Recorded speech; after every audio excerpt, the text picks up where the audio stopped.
রসুলের বিরুদ্ধে কথা আমরা সহ্য করব না। যুগে যুগে যারা রসুলকে নিয়ে কটূক্তিমূলক কথা বলেছে তাদেরকে বিচারের আওতায় আনার জন্য বাংলাদেশের আপামর জনতা, মুসলমান সবাই কিন্তু দাবি জানাইছে। কিন্তু আমাদের দেশের মধ্যে দেখা যায় দলীয় নেতা নেত্রীর বিরুদ্ধে কথা বললে তাৎক্ষণিক বিচার হয়, কিন্তু আল্লাহর রসুলের বিরুদ্ধে যদি কেউ কথা বলে, আল্লাহর বিরুদ্ধে যদি কথা বলে, তখন বিচার করতে অবহেলা করে আমরা দেখতে পাই। এজন্য এই জমিনের মধ্যে যদি দেখি রসুলের বিরুদ্ধে কথা বলা হয়, আল্লাহর বিরুদ্ধে কথা বলা হয়, তখন ইমানের পাওয়ার নিয়া, মা বাবার মায়া ছেড়ে, স্ত্রীর মায়া ছেড়ে, সন্তানের মায়া ছেড়ে, জীবনের মায়া ছেড়ে রাজপথে ঝাঁপাইয়া পড়ব। ইমানের দাবি নিয়া রাস্তায়, আল্লাহর রাস্তায় জিহাদ করিয়া, শহীদি তামান্না নিয়া জিহাদ কইরা, ঝাঁপাইয়া কইরা আল্লাহ তাআলার এই জমিন থেকে বিদায় নিয়া হাসরের ময়দানে শহীদ হিসাবে আল্লাহর সামনে দাঁড়াতে চাই। ঠিক কিনা বলে? ওয়ালা ইন কাফারতুম ইন্না আযাবি লাশাদীদ। পক্ষান্তরে যারা অশুকর করে, অকৃতজ্ঞ হয়, আল্লাহ তাআলা তাদের জন্য কঠিন আযাবের ব্যবস্থা করে রেখেছেন। এজন্য নিয়ামত পাওয়ার সাথে সাথেই শুকর আদায় করা। এলাকার মধ্যে আরো অনেক মানুষ ছিল যারা আসতে পারে নাই, আল্লাহ তাআলা আপনাকে আমাকে আনছেন, এটা আল্লাহ তাআলার পক্ষ থেকে আমাদের প্রতি এক অসীম দয়া। চাইলেই মানুষ আসতে পারে না, আসার পেছনে আপনার আমার চেষ্টা ছিল, আর যাদের পেছনে যাদের চেষ্টা থাকবে আল্লাহ তাআলা তাদেরকেই কবুল করবেন। আল্লাহ তাআলা বলেন, আল্লাযীনা জাহাদু ফীনা লানাহদিয়ান্নাহুম সুবুলানা। যারা আমি আল্লাহ তাআলাকে পাওয়ার জন্য চেষ্টা করে, মুজাহাদা করে, কোশিশ করে, আমি আল্লাহ তাআলাকে পাওয়ার জন্য বান্দার সামনে হাজারো রাস্তা ওপেন করে দেই। মান জাদ্দা ওয়াজাদা, যে যেই জিনিসকে পাওয়ার জন্য চেষ্টা করে, সাধনা করে, আল্লাহ তাআলা এক সময় না এক সময় তাকে সেই জিনিস, কাঙ্ক্ষিত জিনিস তাকে দিয়ে দেয়। এজন্য আল্লাহ তাআলার কাছে সব সময় দোয়া করা, হে আল্লাহ, আপনি আমাদেরকে আপনাকে চিনার মতো, বুঝার মতো, আপনাকে মহাব্বত করার মতো আমাদেরকে কলব দান করেন। আল্লাহ তাআলাকে ভালোবাসে কারা? বলে যারা ইমানদার তারা। আপনাদের সামনে আমি কুরআনুল কারীমের মধ্যে একখানা আয়াতের অংশ তেলাওয়াত করেছি। আল্লাযীনা আমানু আশাদ্দু হুব্বাল লিল্লাহ। দুনিয়ার মধ্যে মানুষ অনেক কিছুর পাগল হয়। ফরিদপুরের শামসুল হক রহমাতুল্লাহি আলাইহি জীবদ্দশায় বলতেন, বাবা, দুনিয়ার সমস্ত মানুষ পাগল, সমস্ত মানুষ সাধক। কেউ টাকা পাওয়ার সাধনা করে, কেউ নারী গাড়ি পাওয়ার সাধনা করে, কেউ ক্ষমতার চেয়ার পাওয়ার সাধনা করে, আর কেউ আল্লাহ তাআলাকে পাওয়ার সাধনা করে। কেউ নারীর পাগল, কেউ গাড়ির পাগল, কেউ অর্থ সম্পদের পাগল। আর দুনিয়ার মধ্যে এমন একদল বান্দা বান্দি আছে যারা টাকা পাওয়ার সাধনা করে না, যারা পয়সা পাওয়ার সাধনা করে না, যারা নারী গাড়ি পাওয়ার সাধনা করে না, একমাত্র আল্লাহ তাআলাকে পাওয়ার সাধনা করে। আর তাদের পরিচয় হলো তারা ঈমানদার। ওয়াল্লাযীনা আমানু আশাদ্দু হুব্বাল লিল্লাহ। আল্লাহ রাব্বুল আলামিন বলেন, যারা ঈমানদার তারা আমি আল্লাহকে প্রচন্ড ভালোবাসে। আপনাদের সামনে একটা হাদিস তেলাওয়াত করেছি, লা ইউমিনু আহাদুকুম হাত্তা আকুনা হাব্বা ইলাইহি মিন ওয়ালিদিহি ওয়া ওয়ালাদিহি ওয়ান নাসি আজমাইন। তোমাদের মধ্যে ততক্ষণ পর্যন্ত কোনো বান্দা মুমিন হতে পারবে না যতক্ষণ না পর্যন্ত তার সন্তান ও পিতা এবং দুনিয়ার সমস্ত মানুষ থেকে আমি রসুলকে বেশি ভালোবাসতে না পারবে। এজন্য যাদের মধ্যে রসুলের প্রেম আছে, আল্লাহর মহাব্বত আছে, তারা জীবন চলে যায় কিন্তু অন্যায়ের দিকে পা বাড়ায় না। আল্লাহ তাআলাকে এত ভালোবাসে যে আল্লাহ তাআলার বিরুদ্ধে কোনো কথা শুনলে তারা সহ্য করতে পারে না। দুনিয়ার মধ্যে এমন এমন মানুষ আছে যারা রসুলকে জীবনের চাইতে বেশি ভালোবাসে। হুব্বুর রাসূল মিনাল ঈমান, রসুলের মোহাব্বত হলো ঈমান। আল্লাহ তাআলা বলেন, ওয়াল্লাযীনা আমানু আশাদ্দু হুব্বাল লিল্লাহ, আমি আল্লাহকে যারা ভালোবাসে তারা ঈমানদার, ঈমানদারেরাই আমি আল্লাহকে ভালোবাসে।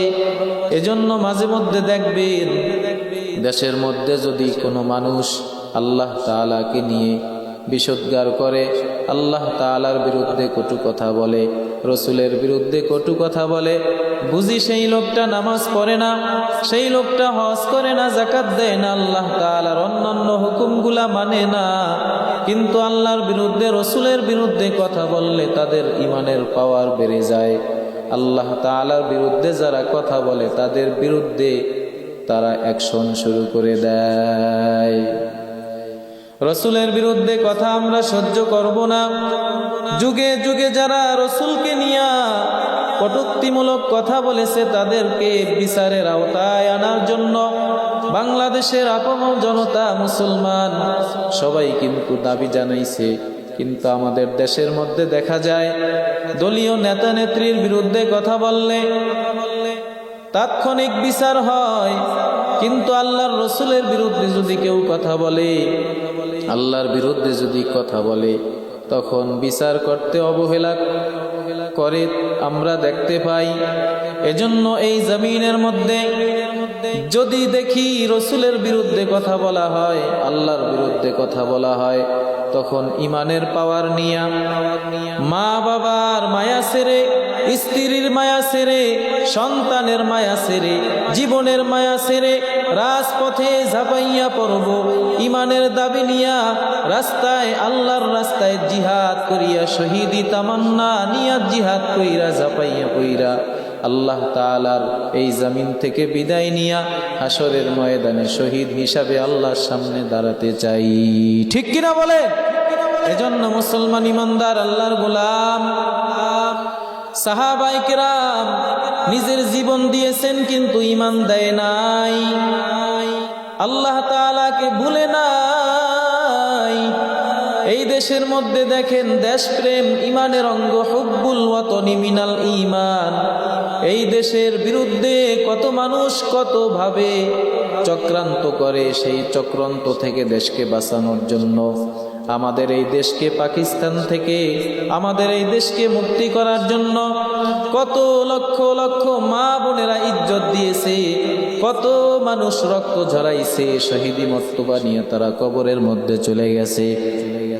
আপনারা জানেন আমাদের এই দেশের বিরুদ্ধে লড়াই করে আবু সাঈদের মতো এরকম মর্দে মুজাহিদ, এরপর আমাদের ভাই অতি নিকটের কাছের ভাই আব্দুল হাদি দুনিয়ার থেকে বিদায় হয়ে গেছে। আল্লাহ তাআলা বলছেন, বাল আহইয়াউ ওয়ালাকিন লা তাশউরুন, যারা শহীদ হয় তাদেরকে মৃত বলিও না, তারা মরে নাই। এই রকম লক্ষ লক্ষ আব্দুল হাদি আমাদের বাংলাদেশের ঘরের মধ্যে তৈরি হইতেছে। পরে ইমানদারের ইমানের পাওয়ারের উপরে যখন আঘাত করা হয়, ইমান ডাউন হয় না, বরঞ্চ ইমান আরো বেড়ে যায়। আল্লাহ রাব্বুল আলামিন মুমিনদেরকে ঘোষণা দিতেছেন, তোমরা মুমিন, তোমাদের মধ্যে আছে তাকওয়া, যাদের মধ্যে তাকওয়া থাকবে তারা আমি আল্লাহ তাআলার জান্নাতে প্রবেশ করবে। আল্লাহ তাআলা বলেন, ইন্নালিল মুত্তাকিনা মাফাজা, নিশ্চয়ই মুত্তাকিনরা হলো সফল কাম। আল্লাহ তাআলা বলেন, এ বান্দা আমি আল্লাহ তাআলার ক্ষমার দিকে দৌড়াও, আমি আল্লাহ তাআলার দিকে দৌড়াও, এদিক সেদিক দৌড়াইও না।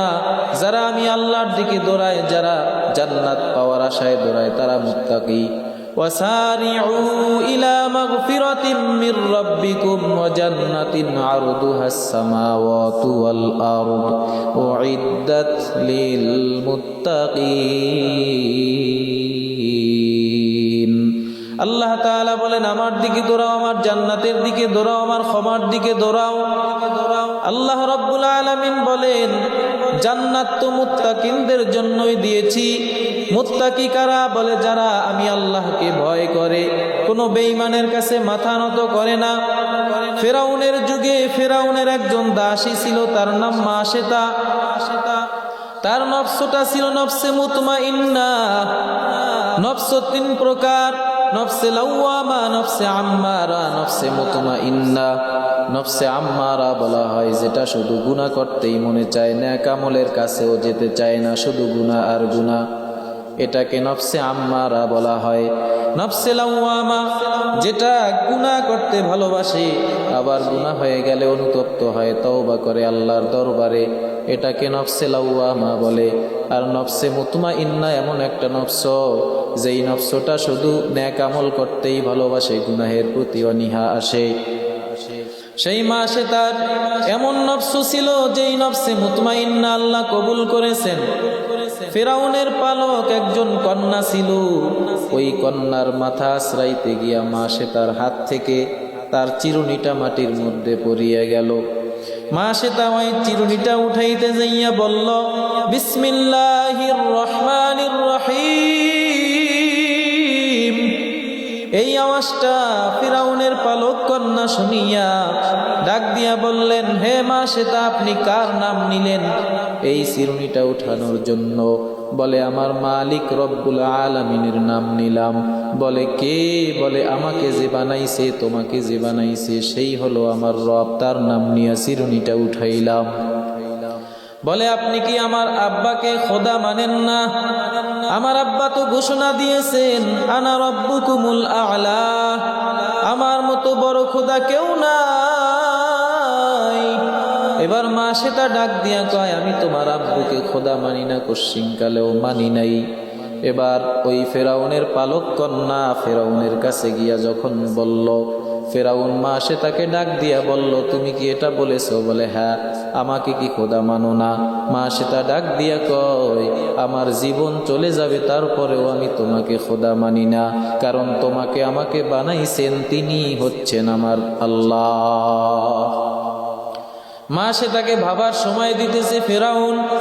মাশেতা ডাক দিয়া কয়, আমার ভাবার সময় নাই, কারণ আমি চিন্তা ফিকির করিয়াই আমার মালিককে রব হিসাবে স্বীকার করেছি। এবার ফেরাউন ডাক দিয়া কয়, তাহলে তোমাকে তৈলের মধ্যে কাবাব বানানো হবে, তোমাকে তৈলের মধ্যে ডুবাইয়া শাস্তি দেওয়া হবে, তুমি যদি আমাকে খোদা না মানো। বলে, সমস্যা নাই, আমার ঈমান হলো আমার কাছে আসল, আমার জীবন আমার কাছে আসল না। ফেরাউন 3 দিন 3 রাত বিশাল ড্যাগের মধ্যে করিয়া তৈল গরম করেছে। ওই ড্যাগটা ছিল এত বড়, বলে মোটা তাজা একটা গরু ওই ড্যাগের মধ্যে আস্ত ভুনা করা যাইত, এত বড় বিশাল ড্যাগ। 3 দিন 3 রাত তৈল গরম করার পর মাশেতার 2টা সন্তান ছিল।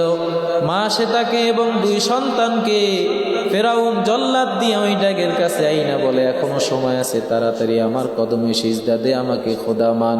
মাশেতা ডাক দিয়া কয়, আমি তোমাকে খোদা মানব না। কয়, যদি খোদা না মানো তোর বড় সন্তানকে তৈলের মধ্যে ফালাইয়া দিব। মাশেতা ডাক দিয়া কয়, ফালাও, তারপরও আমি তোমারে খোদা মানব না। বড় সন্তানটাকে যখন ফালাইতে চায় ফেরাউন, তখন বড় সন্তানটা বলে, মা, একটু কি মানা যায় না? তাহলে তো আমরা বাঁচতে পারি। এবার মাশেতা ডাক দিয়া কয়, রে সন্তান, আমার আল্লাহ হচ্ছে আমার আপন, আমি তারে খোদা মানতে পারবো না, ফেরাউনকে। এবার ওই সন্তান বলে, ঠিক আছে আম্মু, তুমি তোমার কথার উপরে অটল থাকিও। ফেরাউন এবার ওই সন্তানটাকে তৈলের মধ্যে ফালাইলো। তৈলের মধ্যে ফালানোর পর ওই সন্তানটা হাড্ডি গুড্ডি সব তৈলের মধ্যে ভাসতেছে। এবার মাশেতা খুব কান্না করতেছে আর ফেরাউনকে বলে, ও ফেরাউন, তুমি এটা কি করলা? আমাকেও যদি ফালাও তারপরেও আমি তোমাকে খোদা মানব না। এবার মাশেতার কাছ থেকে ওই ছোট বাচ্চাটাকে নিয়া যখন আবার ওই তৈলের মধ্যে ফালাইতে চায়, ওই বাচ্চাটা তৈলের মধ্যে ফালানোর আগেই আল্লাহ তাআলা তার রুহটা কবজ করে আসমানের দিকে নিয়ে গেল। আর ওই রুহটা যাইতেছে আর হাতছানি দিয়া ডাক দিয়া বলে, মা গো, তুমি যদিও দেখো এটা তৈল আর ড্যাগ, কিন্তু আল্লাহ তাআলা আমাদেরকে এই তৈলার ড্যাগকে জান্নাতের দরজা হিসাবে দিয়েছেন। ফেরাউন আমাদেরকে ফালানোর আগে আমাদের রূহটা আল্লাহ আরশে আজিমে নিয়ে গেছেন। তুমি ফেরাউনের কাছে মাথা নত করবা না। এবার মা সেটা ডাক দিয়া কয়, ফেরাউন ও বেঈমান, তুমিও আমাকে তৈলের মধ্যে ফালাইবা, আমি জানি তুমি আমাকে ছাড় দিবা না, তবে তোমার দরবারে আমার একটা দাবি, একটা ওসিয়ত, এই যে আমরা তিনজন তৈলের মধ্যে জ্বলবো, আমাদের হাড্ডি গুড্ডি গুলা এই তৈলের মধ্য থেকে উঠাইয়া যেখানে সেখানে ফালাইবা না, এই তৈলের মধ্য থেকে হাড্ডি গুলা উঠাইয়া এক জায়গায় দাফন দিবা, অন্তত কবরের মধ্যে আমার সন্তানদের সাথে আমি একসাথে থাকবো। আর হাসরের ময়দানে আমার এই সন্তান দুইটাকে কোলের মধ্যে নিয়ে আমি হাসরের ময়দানে আল্লাহর সামনে দাঁড়াবো আর বলবো, আল্লাহ, ফেরাউনের কাছে আমাদের ঈমান দেই নাই, আমাদের জীবন দিয়া দিছি, এই আমলটুকু যদি আপনার দরবারে কবুল হয়, এর উসিলায় আপনি আমাদেরকে জান্নাত দিয়া দেন, আল্লাহ মাফ করবেন। সেই মাসে তার কেমন দাম, সে যে জান্নাতি হবে এতে কোনো সন্দেহ নাই। কারণ আল্লাহর রাসূল সাল্লাল্লাহু আলাইহি ওয়াসাল্লাম জিবরাইল আলাইহিস সালামের সঙ্গে বোরাকে উঠা যখন মেরাজের উদ্দেশ্যে ঊর্ধ্বগমন করতেছেন, তখন আল্লাহর নবী নাকের মধ্যে একটা সুঘ্রাণ পেয়েছেন। জিবরাইল আলাইহিস সালামকে ডাক দিয়া বলে, ও জিবরাইল, এই সুঘ্রাণটা কোন জায়গা থেকে আসতেছে? জিবরাইল ডাক দিয়া কয়, পয়গম্বর, 2000 বছর আগে ফেরাউনের দাসী মা সেতা তার দরবারে মাথা নত করে নাই, আল্লাহকে রব বলে স্বীকার করেছে, এজন্য ফেরাউন তাদেরকে 2 সন্তানও তাকে তৈলের মধ্যে জ্বালাইয়া তাদেরকে পোড়াইয়া ফালাইছে। ওই মা সেতার কবর থেকে এই সুঘ্রাণ আসতেছে এখনো পর্যন্ত, কিয়ামত পর্যন্ত ওই মা সেতার কবর থেকে সুঘ্রাণ আসবে, ওই মা সেতাকে আল্লাহ মাফ করে দিবেন। এজন্য বাবা, দুনিয়ায় আমার মা আপন না, বাবা আপন না, দুনিয়ার বন্ধু বান্ধব আপন না, তাদেরকে খুশি করতে গিয়া আমরা আল্লাহকে বেজার করব না।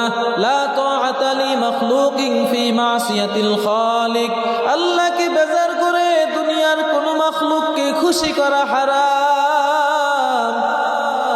বন্ধু বান্ধবের সাথে চলাফেরা করেন, নামাজের সময় হয়, নামাজ পড়তে যাওয়ার কোনো খবর নাই, বন্ধু বান্ধবের সাথে খুশি মনে আপনি আরাম করতেছেন, তাদেরকে সময় দিতেছেন, অথচ আল্লাহ তাআলা বলেন, ওয়ালা তুতি' মান আগফালনা কলবাহু আন যিকরিনা ওয়া লাম ইউরিদ ইল্লাল হায়াতাদ দুনিয়া।